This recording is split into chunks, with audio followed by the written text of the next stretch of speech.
High বন্ধুরা,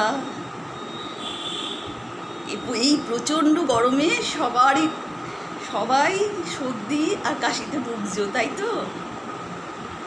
আমি একটা খুব ভালো টোটকা নিয়ে এসেছি তোমাদের উপকারের জন্যে। এটা করে দেখবে তোমরা কীরকম ফল পাচ্ছ, আমাকে কিন্তু অবশ্যই জানিও।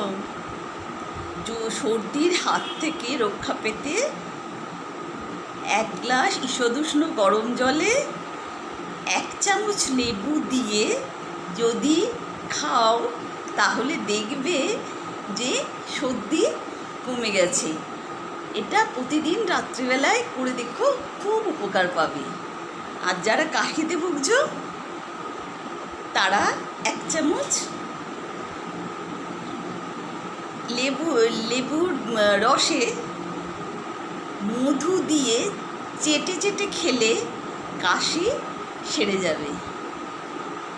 তোমরা সবাই এই টোটকাটা করো, আমাকে অবশ্য করেই উপকার পেলে আমাকে অবশ্য করেই জানিও। এখানেই রাখি তাহলে।